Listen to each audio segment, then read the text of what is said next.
यांना मी अशी विनंती करतो की त्यांनी आपल्या या ठिकाणी मोलाचं आम्हाला मार्गदर्शन करावं.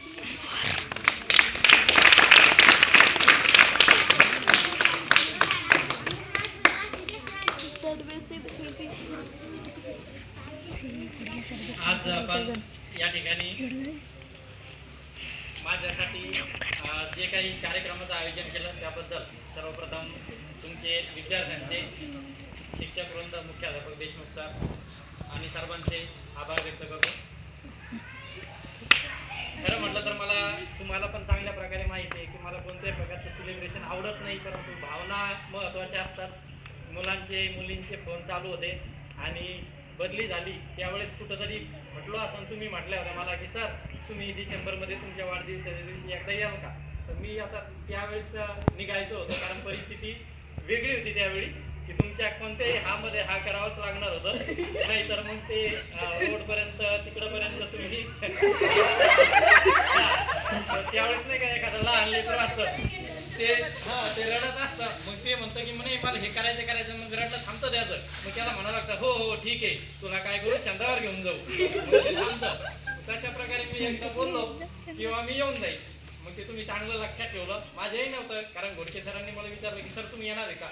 मग मला आठवलं की त्यावेळी असं काहीतरी बोलणं झालं होतं आणि मग तुमची भावना सगळ्यात महत्त्वाची आहे. कारण विद्यार्थ्यांसाठी आतापर्यंत जेव्हापासून नोकरी लागलो तेव्हापासून विद्यार्थी हेच सगळं काही.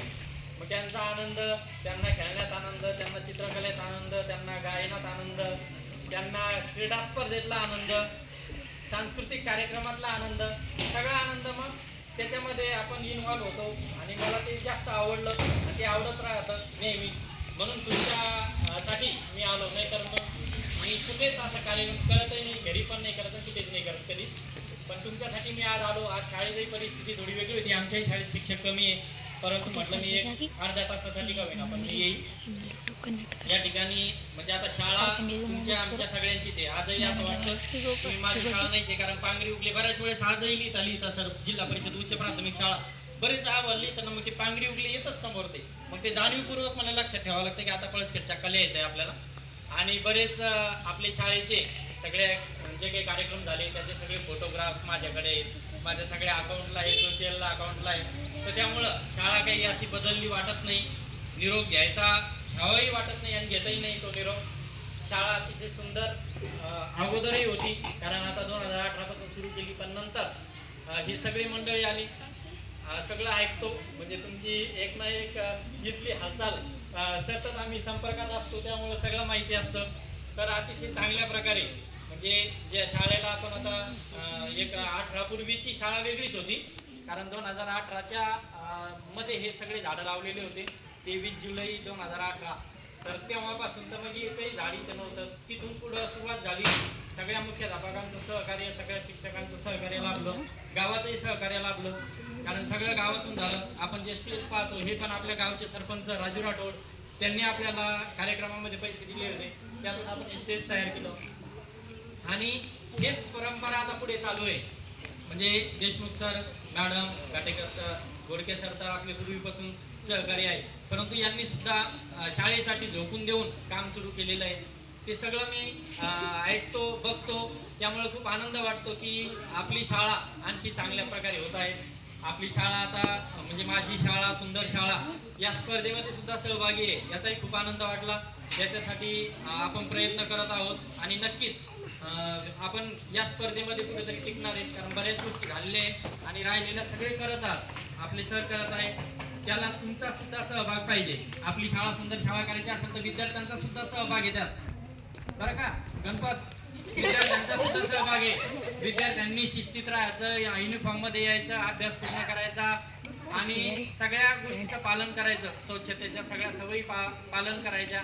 या सगळ्या गोष्टीमुळे पण आपली शाळा सुंदर होणार आहे आणि आपल्या स्पर्धेमध्ये आपला निश्चित क्रमांक येईल असं मला वाटतं. म्हणून आपल्या सगळ्यांनी सुद्धा काय करायचंय, प्रयत्न करायचंय. आता घोडके सरांनी सांगितलं की प्रत्येक जणाचं काम, तर प्रत्येक जणामध्ये काम आहे, काम करू शकतो, फक्त त्याला इच्छाशक्ती पाहिजे. कोणतंही काम करायचं इच्छाशक्ती असेल, काम करायचंय मला, तर सगळ्या गोष्टी होत जातात. त्यामुळं तुमच्या सगळ्यांमध्ये सुद्धा ती प्रचंड इच्छाशक्ती आहे आणि म्हणून आपली शाळा सुद्धा खूप सुंदर होणार आहे आणि आहेच, आणि आता यापुढे सुद्धा आणखी सुंदर होईल. सगळ्यांनी छानपैकी अभ्यास करायचा आहे. आणि आज मला या ठिकाणी म्हणजे आता विद्यार्थ्यांनी बोलवलं, शिक्षकांनी सुद्धा आग्रह केला, घोडके सर, देशमुख सरांचे सुद्धा कॉल होते की तुम्ही दिवाळीनंतर आमच्याकडे एक दिवस या.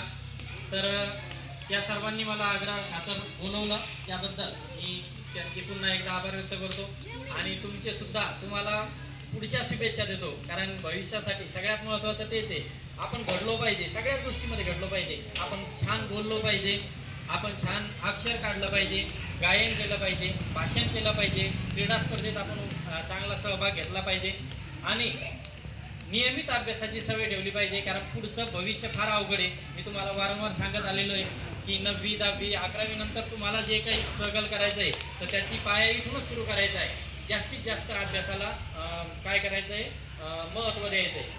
दुसरी एक गोष्ट काय आहे की तिथली बऱ्याच गोष्टी मी इथल्या तिथं सांगत आलेलो आहे, कारण ज्या ज्या चांगल्या गोष्टी आहेत त्या आपण नेहमी सांगितल्या पाहिजे. जसं की आता तुमच्या सगळ्यांचं लेखन कौशल्य, तुमचं अक्षर सुंदर आहे, तुम्ही नीटनेटकेपणा सगळा ठेवता, हे मी तिथं सांगतो. तिथली एक गोष्ट मी तुम्हाला इथे सांगेन की 2 ते 3च्या सुट्टीमध्ये मुलं काय करतात, खिचडी घेतात 15-20 मिनटं 25 मिनटं, न सांगता, कोणी शिक्षक सांगत नाही, काय नाही, अगोदर सुरू आहे तिथं. वर्गात येतात, पुस्तक घेतात, वही घेतात आणि एकत्र बसत नाही, असे बाजूला 1, 2, 4 जण बसतात आणि 2 ते 3 पर्यंत कुठलाच खेळ नाही, गोंधळ नाही, काय नाही. ते त्यांचं वाचन करतात, लेखन करतात, काही इंग्रजीचे शब्द पाठ करतात आणि 3 वाजले की मग आम्हाला सांगावं लागतं, चला रे 3 वाजले वर्गात बसा. तर अशा प्रकारची एक चांगली सवय तुम्ही पण लावा की 12:30च्या सुट्टीमध्ये किंवा मग आपल्या 2 ते 3च्या सुट्टीमध्ये स्वतः म्हणजे स्वयं अध्ययन म्हणतो आपण त्याला, स्वतः बसायची सवय लागली तर आपल्याला